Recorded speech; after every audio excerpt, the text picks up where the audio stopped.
Creativity is an addiction. We live with it. We build with it. We steal it from other people. Yes, we do. That car you're driving, that's somebody's creativity. The cup of coffee that you had today, somebody had to create that in order to put it in front of you. Creativity. We got to have it. We crave it. Unplugged, because we will always say yes to creativity, totally uncut, because we all make mistakes. So turn it into a tool. This is Arroe Unplugged. Wow. Do you ever get to a place and you think, wasn't I just here like 10 minutes ago? And then when you look at the calendar, you realize, yeah, you were here 24 hours ago, but it feels like it was just a few seconds ago. That's how fast time is moving. And I don't know why it has suddenly become this race to get to someplace. But I don't know if you're like me, but I don't know where it is. I'm here in the car, this vehicle, and we're headed somewhere. I just don't know where the parental figures are taking us. And I keep telling the driver, can we stop? I got to pee. And the driver says, no, you'll pee when you get there. It's just crazy. It's crazy. And now that I've got this thing called long-term COVID, I mean, it's like, okay, is that what the universe is giving me to help slow down time? The body aches, the sinus infections, the things that are happening after COVID. I mean, I hurt worse than I did when I had COVID. And yet I'm using that as a positive tool and saying, you know what? Those are my breaks. I'm going to slow things down a bit, and I'm going to try to take things in without the driver of this vehicle being in control. Hey, it's Arroe. This is The Choice. This is what I was writing while the sun was waking up on a brilliant new day. And today we're reading from, what is it? It's August 26th already, 2022. A great broadcaster here in Charlotte is saying goodbye to television as well as radio. It's a very sad moment in this city because this broadcaster has been here for 20 plus years in radio and as well as television. Very few people in the media ever get to say goodbye. That's just the way that it is.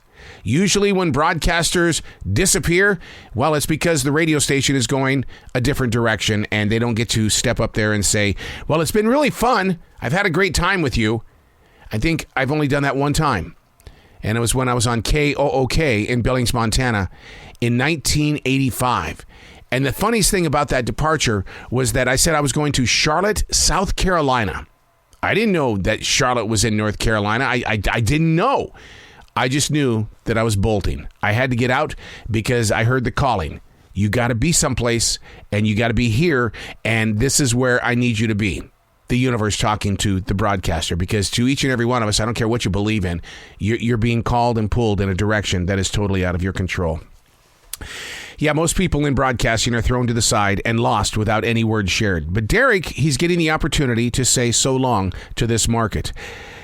And you can see it in his eyes on the television set this morning. You can see it in his eyes. He's a tough guy. He's a tough guy. His laugh and sense of humor are a true connection to locating a very happy place. But at the same time, he had this way of saying, okay, we've laughed a lot, but we got to talk seriously here for a moment. And you would sit there and look at Derek and say, I get it. Because he's that guy. He's that guy on television that you trust. And he was that guy in radio that you did trust. The good news is that Derek is still growing inside the broadcast industry. A television station closer to his mother and family, which says a lot about the man. It says a lot. Because you know what? I didn't get to go home to Billings, Montana. I chose not to because I was always on the road, chasing the dream, hearing the calling. We tend to put that calling way ahead of what brought us to the party. And this is so inside, but I hope that Derek gets his biggest dream one day. And that is he's got the personality to host a game show. That's his dream.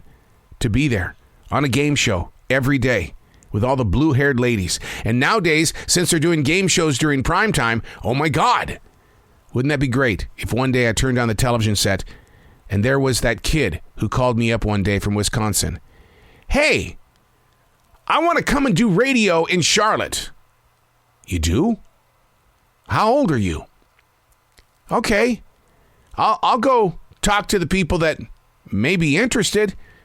But that's a long ways away from home, dude.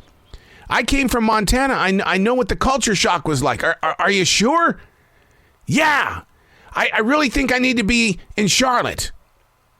Okay. Okay, but you're like this punk kid. I know. But I know I'm supposed to be there. Okay. Wow. Okay, well, he's got the kind of personality that you're never going to forget. Look him up sometime. Derek James. Here's the thing. I'm never going to say goodbye. That's just not who I am. Because in my world, we're always a phone call, a text, an email, even a Zoom call away. But I'm proud of him. I'm proud of his dreams, his ambition, and the seeds that he planted to convince other people to step inside the world of broadcasting. Because it really is that kind of a place where, you know what? You knew what it was when you picked it up. And a lot of us will look at it and say, that's nothing. I'm Arroe, and that's what I was writing while the sun was waking up on a brilliant new day.